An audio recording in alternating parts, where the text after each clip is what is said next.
You want to cannonball into this pool, Mike Reyes? Let's go. Ladies and gentlemen, Joe to be on the line as he does every Friday on the show. Ladies and gentlemen, it is Mike Reyes from Cinemablend.com. I did a lot of different voices there all at once. I just tried to do my best Godzilla squonk, so forgive me. Mike, you're joining me once again. The day we are recording is Thursday, so it is opening day in baseball, so happy opening day. And Mike Reyes comes up to the plate. Some peanuts and Cracker Jacks. Looking to have a better year than last year, where he got hit several times in the skull with a baseball. My opinion is math is for squares. My opinion is maybe everybody should get hit by a baseball more often, and then we see the joys in life and just accept things the way they are, as opposed to trying to shape them in our own godly ways. Real quick, I wish I could go back and watch Brockmire for the first time once again. I need to go back and I need to finish watching Brockmire for the first time. Oh my God. Like the second, third season weren't great, but God, that first season of Brockmire is so good. I love Hank Azaria, man. He is a versatile actor, and I love the man to death. Mike Reyes from Cinemablend.com on the line with me. All right, so we're going to dive into it. We got some good movies out this week that are making news and headlines and all of that. Plus, we got some really cool side stories as well. Let's start with the big one, I think, at least for you, the new Godzilla Kong movie. That's the big one, period. That's our big release for this weekend. I can't think of anything else major that's being dropped, and I'm literally looking at the calendar right now. That's pretty much the big movie of the weekend. Perfect. All right. So you went and saw it. By the time this airs, you will have seen it a few times, correct? At least twice, because I will have seen it. I'm actually going, since we're recording on Thursday, I'm actually going this afternoon to see it in IMAX 3D to do the 3D review for the site. All right. So is it Godzilla, just Godzilla Kong or Godzilla X Kong? How do you say it? Godzilla Kong. I have to look up where that came from in anime, but it's like an anime practice where you put two characters' names or like two words together, and you there's an anime right now called Spy Family, and for the longest time I was calling it Spy X Family, but it's no, it's Spy Family. So I don't know where the convention comes from. I just know that if I'm not mistaken, Adam Wingert is an anime fan.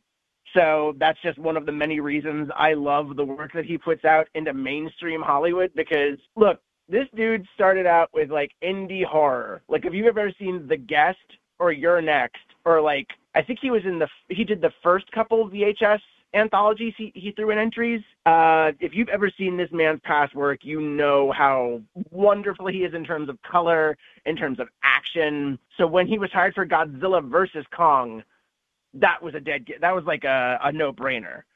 After that movie being the beauty that it is, hearing that he was coming back for Godzilla Kong: The New Empire made me happy. And that happiness was validated in the fact that it feels like the MonsterVerse is settling into itself. Not that any of the previous movies were bad. It's just while there was an overall writer's room, if I remember correctly, there was different directors. Okay. So they were still trying to find an approach. They were still trying to find a cast of characters to follow. So you had this sort of thing where it very much felt like improv sort of storytelling, where it's okay, these characters will come back, but we're going to introduce new people and so on and so forth.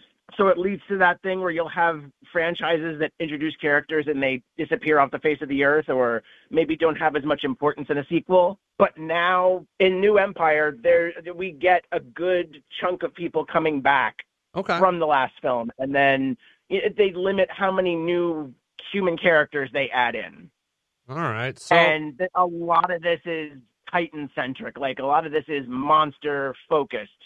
And it is beautiful as a result. It is visually beautiful, as well as just so much damn fun. All right, so long story short, you dug this. Very much so, and if you're a Dan Stevens fan like I am, especially because he worked on The Guest with Adam Wingert, you are going to love New Empire, because he plays a Titan veterinarian named Trapper, and the dude rolls in on this massive floating craft. And, I forget which song was playing, but there's some really good, James Gunn-style 70s, 80s needle drops with this. They played Golden Earring's Twilight Zone at one point. Oh, nice. had me thrilled with the way they used it. Tom Holkenborg also comes back to co-compose the score to this, and the dude's done movies like Alita: Battle Angel. He did Godzilla vs. Kong. He did Zack Snyder's Justice League. There is such wonderful 80s style synth in here. This is just a neon synth heavy blast, and it is like this is one of the earliest blockbusters we're getting this year.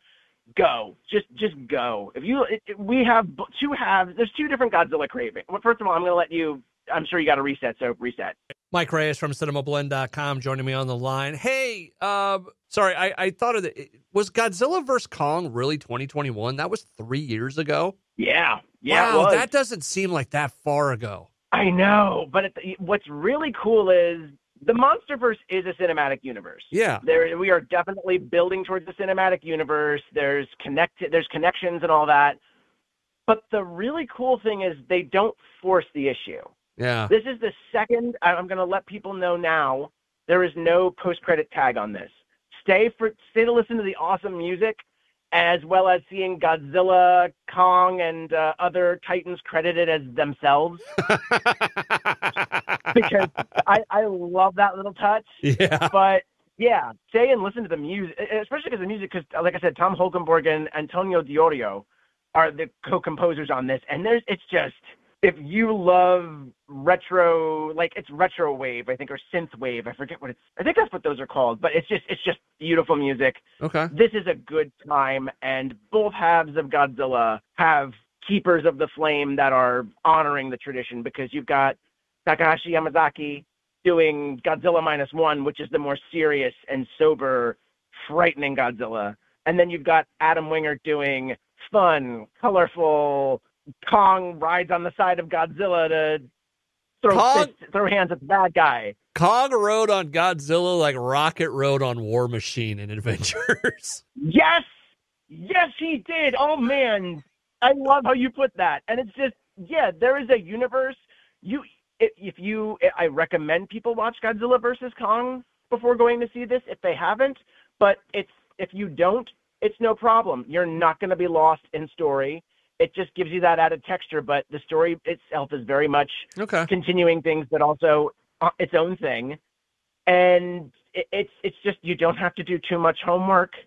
You can just show up and enjoy, and then go back and watch the rest. I still have to go back and watch Monarch: Legacy of Monsters, the Apple TV show that they did for this. Yeah. It's just fantastic. A buddy of mine, in his tweet talking about the movie, was like, "This is an absolute slobber knocker," and Jim Ross. I love that. That's my buddy. But my buddy Ben Silverio has been making the rounds with that quote, and I love it. And I don't know what else you need to say about this except go. That's an old Jim Ross, the wrestling announcer. That was one of the terms he used a lot, was slobber knocker. Now, I wasn't totally sure, but I had a feeling that was a wrestling term, because my friend Ben is like, he is a big wrestling fan. That's so what I am not surprised in the slightest. Yeah, I thought that too. Well, when you said his name, I'm like, I think you've said he's a big wrestling fan. So Mike Reyes from Cinemablend.com on the line with me right now. All right, so Godzilla and Kong, back for a great movie. Go check it out this weekend. Yeah, and small fun fact, there is a part of this movie where we see it in some of the trailers. Godzilla is seen sleeping inside the Colosseum in Rome. He's all curled up and like a little croissant, like a cat. Apparently, this has been coming out in interviews, and our own Eric Eisenberg at Cinemablend actually got this in his sit-down with the director, with Adam Wingert. He said that his cat Mischief inspired that choice. Oh, and really? I don't know why Warner Brothers is not making Coliseum-shaped cat beds, because I would buy 3 of them for my cats so they could each sleep in them. So just something to think about. I'm just putting that out there, Warner Brothers. I only want to cut and a part in the next movie. Actually, think about this real quick, okay? Cat beds or dog beds of any stadium. Oh, like if you're a huge, Green Bay Packers fan, you can get Lambeau Field that your dog or cat can sleep in, or Heinz Field, or Kinnick Stadium, or Jack Trice, or what have you. I think we just fell into something here, Mike. I think, you know what? Let's Shark Tank this. Hey, I'm sure all of the different stadiums would be fine with us taking their stadiums and making money off them. Well, probably in exchange for a royalty or first of all, they'd be getting a licensing fee. They would be getting a licensing fee because that's their intellectual property, and they would be obviously getting that and probably some sort of royalty, some sort of cut off of whatever we would make. I would do this in good faith with stadiums because why not? We all want to make money at the end of the day. Let's grease everybody's palms here and go out for steak afterwards. Mike Reyes from Cinemablend on the line with me right now. All right, moving over to the other side of things, there is another movie out. Sydney Sweeney is out in Immaculate this weekend. This is actually a film that's been out. Oh, it has? Just come out. This is from last weekend. Oh, I'm sorry. I thought this one came out this week. Okay, so it's out. No worries. Finally saw it because apparently the ending is causing some issues. Well, the movie itself is causing some issues because there's apparently been there was a person of devout faith who apparently has made comments about how disgraceful and how basically how blasphemous this movie is.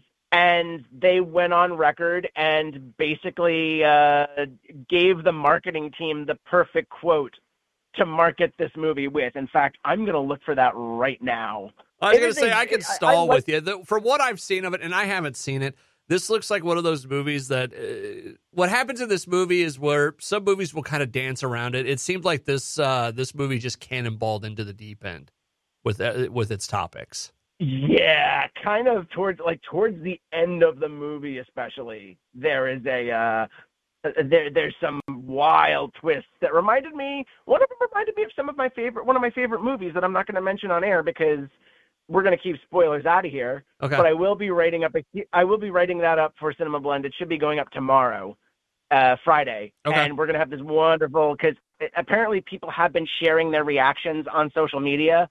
And I think Sydney Sweeney was even sharing those reactions on her feed. And before we go too much further, I have to give Sydney Sweeney so much credit for this movie, particularly as a producer.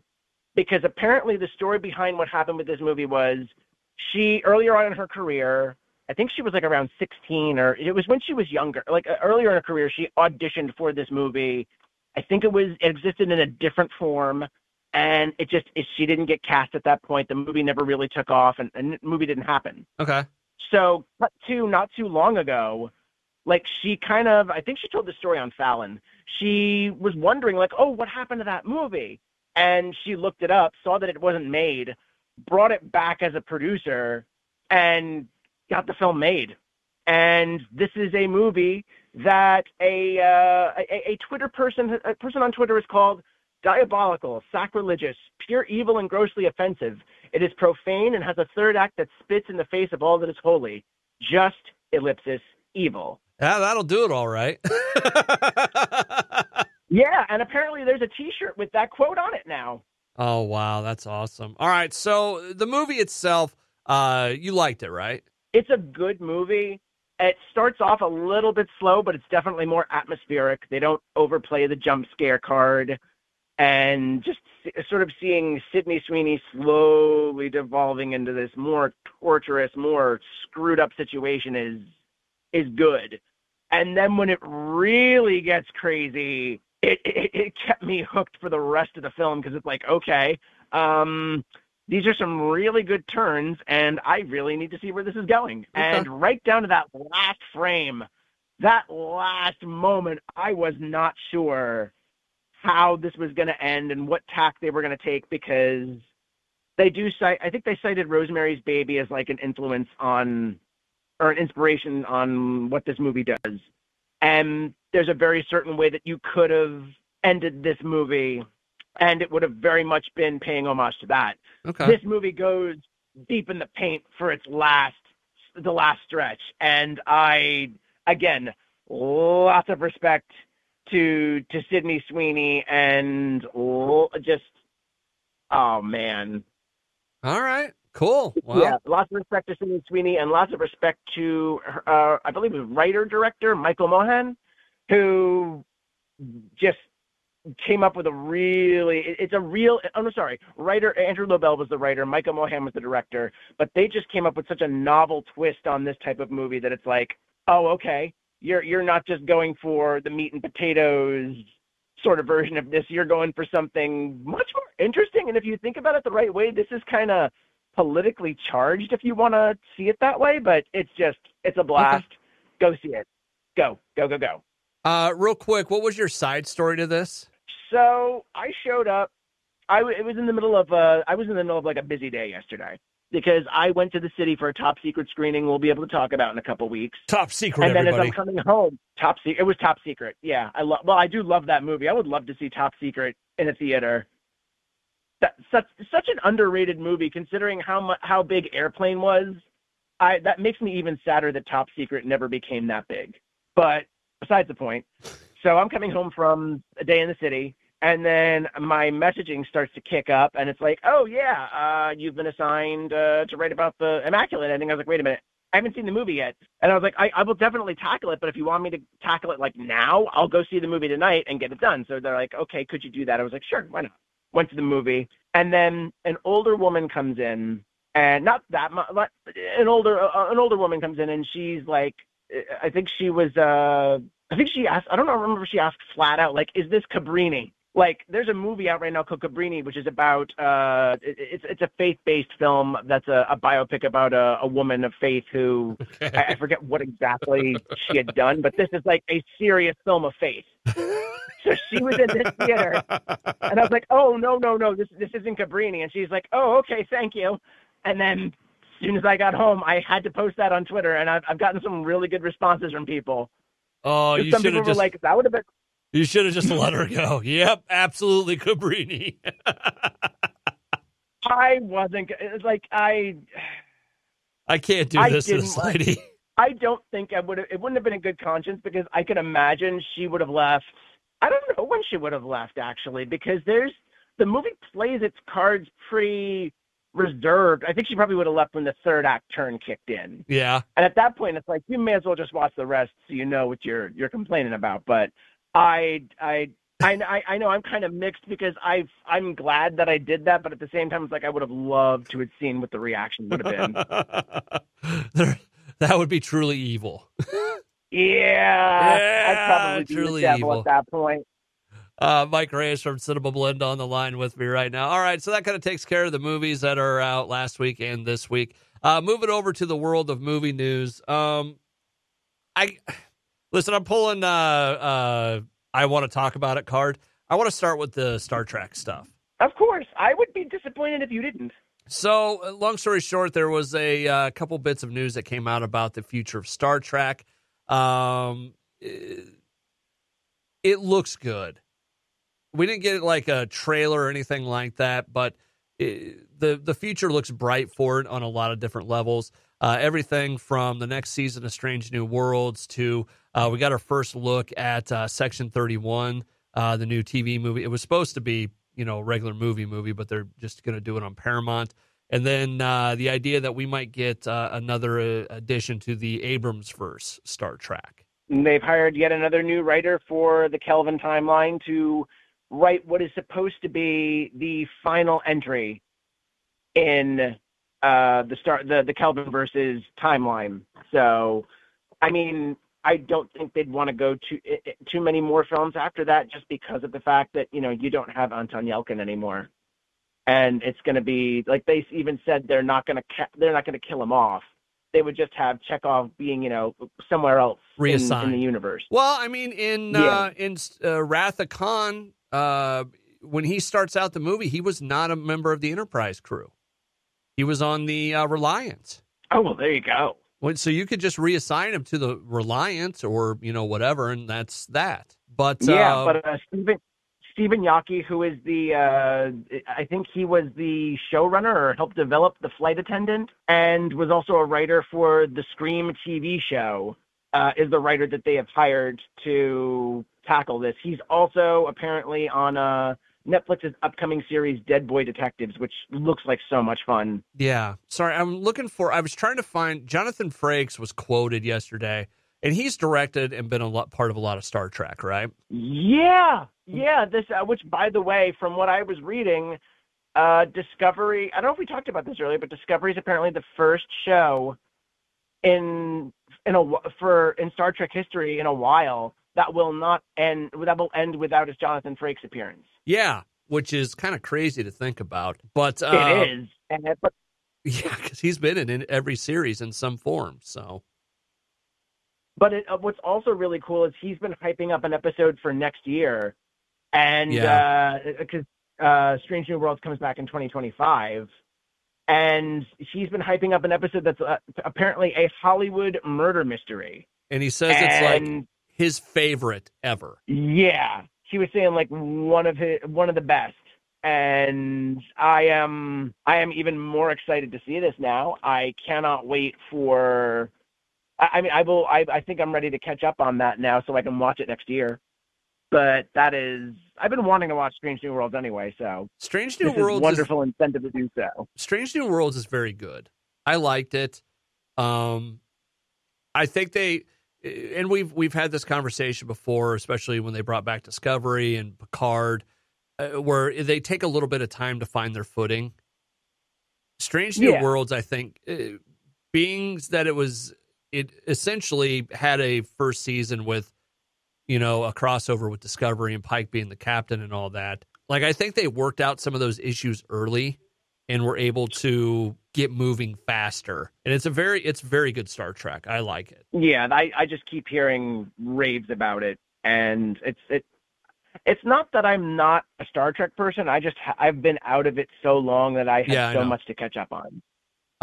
But there's also some of the stuff from Section 31, and apparently, and I'm trying to find the exact wording of it. Someone from Next Gen is going to be in there. But it looks like which is really interesting because it was a different universe within the universe of Next Generation. It was yesterday's Enterprise. The captain of the Enterprise, Rachel Garrett, apparently is going to be in Section 31. Yeah, I saw that too.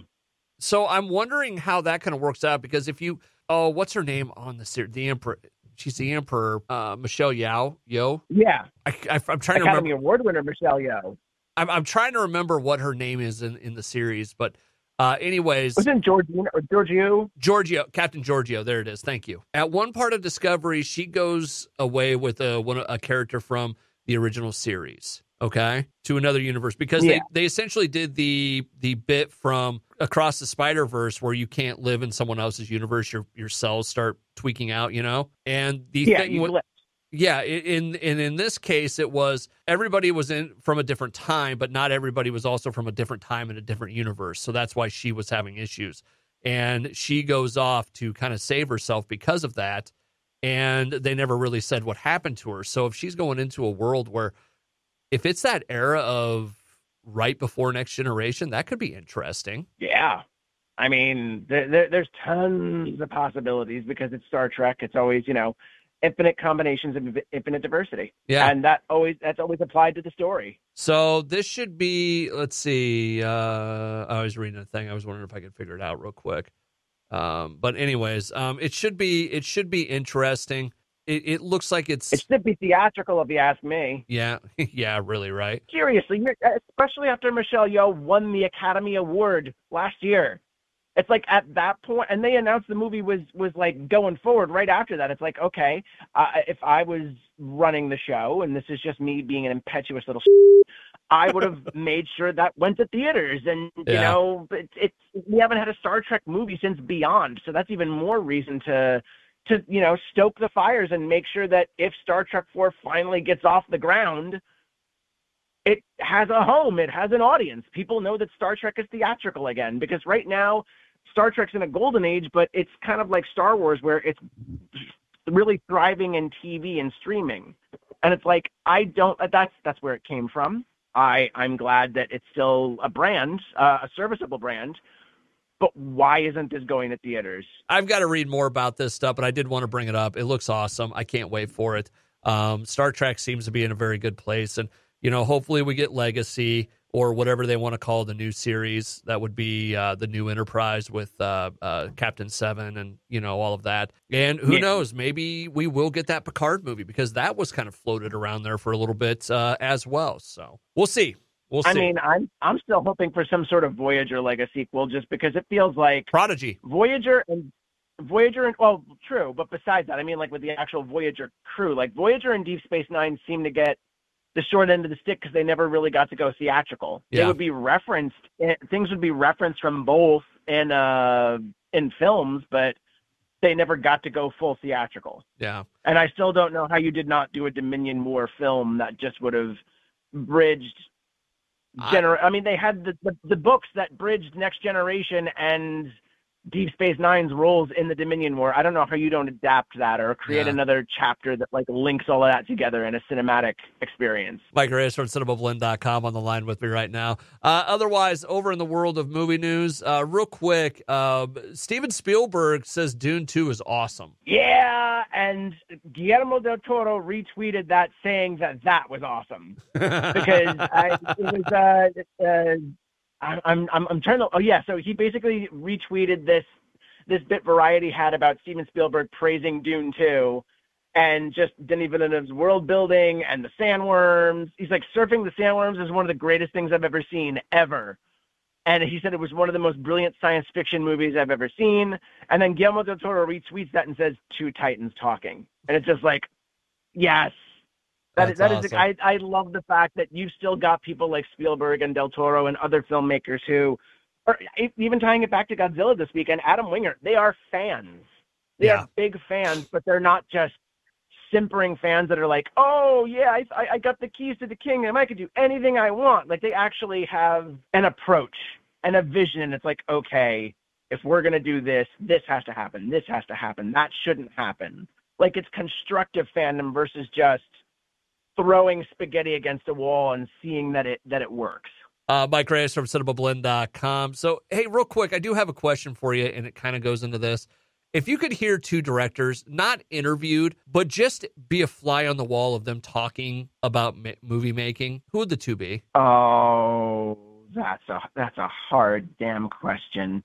I mean, off the top of my head, I would probably want Guillermo del Toro to sit down with Christopher Nolan or Steven Spielberg, and I think Del Toro did sit down with Nolan recently. But I'd probably love to see Guillermo del Toro and Steven Spielberg talk together. Okay. Just because there is such a crosswalk between the stuff that they do, where there is a magical realism, but also there's certain levels of darkness that apply to it. Or even Guillermo del Toro and Issa Lopez, who was a director of this wonderful film called Tigers Aren't Afraid. Okay. Which is just such a very Del Toro-esque film, and I don't mean to take away from her in that. It's just there's this level of magical realism and fascination with the supernatural that I love seeing through a Latine perspective. Yeah. And they both are fantastic practitioners of that. We saw Issa Lopez do that again with the recent season of True Detective, which is Night Country was phenomenal. And I would just love to see those two really mix it up and talk about, even their experiences in the industry. Because not too long ago, Guillermo del Toro gave an interview and he's like, yeah, studios still say no to me. And you know what? I might just do one more live action movie and then stick to animation for the rest of my career, like stop motion animation. I get you. And I would just those two. I would love to see really dig into their perspectives. But there's so many answers you could go with this. Yeah. But since you had a question for me, I have a question for you. Shoot. Have you watched the trailer for Unfrosted? No. They just dropped it today. For a while, we had known that Jerry Seinfeld was going to be doing a movie for Netflix about Pop-Tarts, like the history of Pop-Tarts. Okay. The whole time I've been thinking that this is going to be. Oh yeah, watch the trailer. I'm sorry, I pulled it up. I saw it. I'll watch it later. But does it look good? It does. You need to. I will give you a moment. You need to watch this because we need to discuss it. All right, hold on. All right, I watched it. I thought that he was actually going to be doing maybe something like The Big Short, where it's like a somewhat serious biopic on or historical drama on how they created Pop-Tarts. Then I saw that trailer this morning, and I should have known a couple weeks ago because one of the photos they posted was Hugh Grant in a Tony the Tiger suit. And it was like, oh, this looks exciting, but I don't remember Tony the Tiger actually being British, but okay. And then after watching this trailer, it's like, okay, I'm not supposed to take this seriously. This is supposed to be just a barrel of laughs, and I'm perfectly fine with what they're doing here. And let me tell you something. It was a good morning for Airplane to be on TV, because when I started my shift this morning, Airplane was on Pluto. So it's like, okay, I'm throwing this on in the background. And then all of a sudden I see the mic signal goes up. It's like, can you shell this trailer? And I was like, okay. And then I watched this trailer and it's like, wow, this fits in like the style of Airplane. And I want to see this movie now. And also, if James Marsden was that jacked in X-Men, I think you could see Scott Summers being a rival to Wolverine. Just saying. It looked like the Weird Al trailer. It seems like it's going to be more of a movie like that, where it's supposed to be the history of it, but it is clearly not the history, you know? Oh, yes. Oh, that is exactly what it looks like. And if more people want to make movies like that, I am more than happy to accept that, because Weird, the Al Yankovic story, is still a gem. It's a really beautiful gem that, again, that's something that really should have went to theaters. The hard part for me for this movie is I'm not a huge fan of anybody that's in it. Like, I'm not a big Jerry Seinfeld guy. No, and I know that's crazy. Like, Seinfeld, the show, I cannot stand. I think it's awful. I like it enough, but I'm not like a diehard Jerry Seinfeld fan, so I can kind of see that. However, like, when you've got Amy Schumer pulling lines that are actually making me laugh, yeah, I'm very open to this. However, I will say, when Seinfeld did the interview series, the Riding in Cars with Comedians Getting Coffee, I love him in that. Yeah, absolutely love him in that. I'm not a fan, and I apologize. I went kind of hard on that kind of stuff, but it's just I'm not into it, and a lot less into it than I am like the monster movies. I think Godzilla and Kong are awesome compared to that stuff. Yeah, and you really don't like those movies. No, not really. So, Mike Reyes from Cinemablend.com on the line with me right now. As we do get ready to wrap up this week, couple real quick hits. How to Train Your Dragon, the amusement park feature of it or whatever, looks to be awesome, I've heard. Yes. So Universal's Epic Universe. Universal Epic Universe is the third theme park, fourth park overall. It's going to be opening at Universal Orlando Resort next summer, as a matter of fact, just in time for the How to Train Your Dragon live action remake to hit theaters probably. And today they released materials about the new section, How to Train Your Dragon, Isle of Berk. And they have released details on the rides, the dining facilities, the show that's going to be in there. And it looks impressive. There's going to be a huge mead hall where it feels like you are at Berk, eating and drinking. There's a really cool roller coaster. I think it was called Hiccup's Dragon Gliders. Okay. And it's basically like I'm going to actually look it up because I owe the people at Universal Orlando Resort that much. The stuff that I was seeing out of this, because as a How to Train Your Dragon fan, it makes me really happy to see that there's going to be this whole like Wizarding World of Harry Potter style immersive experience that I can go and meet Toothless and Hiccup. Yeah. And the ride is called Hiccup's Wing Gliders. Oh, okay. This is basically, what if you took a monorail that showed you the whole section of monorail. Aren't those things awfully loud? It glides as softly as a cloud. I don't want to get copyright strict, so I'll just stop there. But monorail. But basically, it's like a roller coaster meets a monorail. It glides through the whole section. You get like basically a guided tour. There's a little bit of water splashing, some dragon animatronics. Cool. They're going to have a show about an untrainable dragon. There's even a ride that you use water cannons to shoot targets and like pretend you're putting out fires. Oh, cool. So this looks phenomenal. I cannot wait to get into this. I may have problems leaving this section of the park. Mike, it's time to go home. Mike. No, I am riding Toothless. We said one more time, Mike.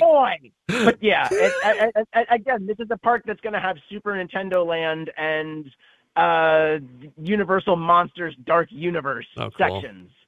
So I can't wait to see what they have unveiled for those. If that's what the dragon section looks like. I mean, yes, please. Mike, as we do get ready to wrap up this week, there's one more thing I wanted to go over. I don't know if you've seen it or not, but I started watching it this week, and it is worth bringing up. Quiet on the Set: The Dark Side of Kids TV. I have been watching Quiet on Set.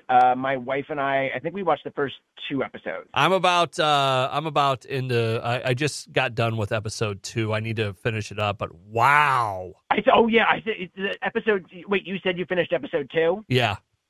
I haven't finished it. Pops in at the end, right? I just got to the part where he's talking about the clown he got from Gacy. Oh, the pain. So yeah. Dude, I had heard about this whole series. I had not, I didn't know much about it. I started listening to it and watching it the other day. It's like, holy shit. Yeah, I did not expect that. No. I knew that there was going to be horrible stories here, but I didn't expect that. Truth be told, I never really watched a whole lot of All That and some of the other shows that are brought up on this. But to see some of the stuff, and it's like, wow, they got away with that? How? Yeah.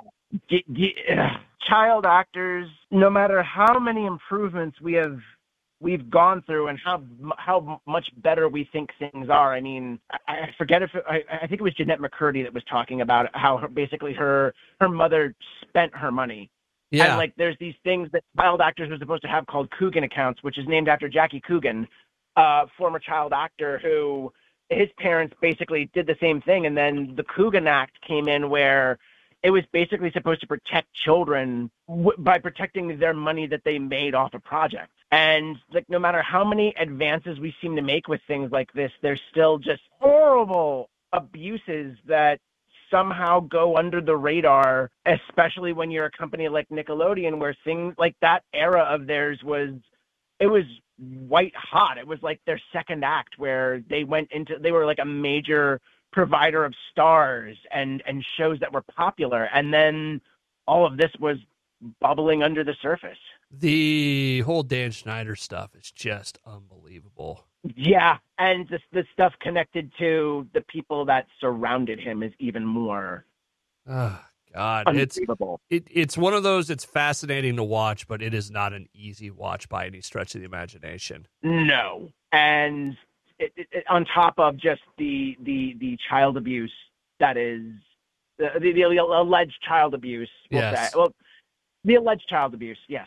I'm going to be safe with that, but the alleged child abuse that went on with that scenario. On top of that, just the way that he was reported to have treated his writers, like that story about 2 female writers being hired onto the Amanda Show for the price of 1. Yeah. And then and then they didn't know until later that was illegal. And they basically said, actually standing up for ourselves and fighting kind of ended our careers. And it's like, that shouldn't happen. No. And it's been a pop culture moment, and the show has been so popular that I think I heard that ID is ordering another episode, or they're ordering more of the show, at least another episode, because of the reaction.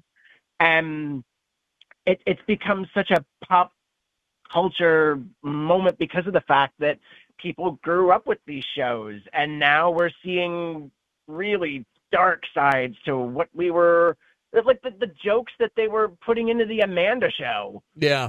And just the whole fact that Nickelodeon for a while had a foot as its mascot, or as its logo. And it's just these little things that you look back and it's just chilling.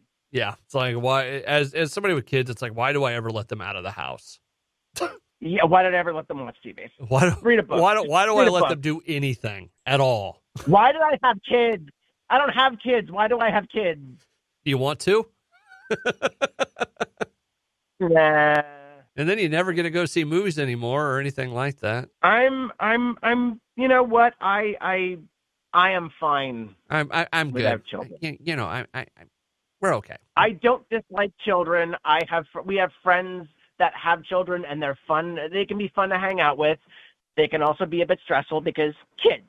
It's just kids. Something's got to be done about your kids, Marty. I feel that a lot.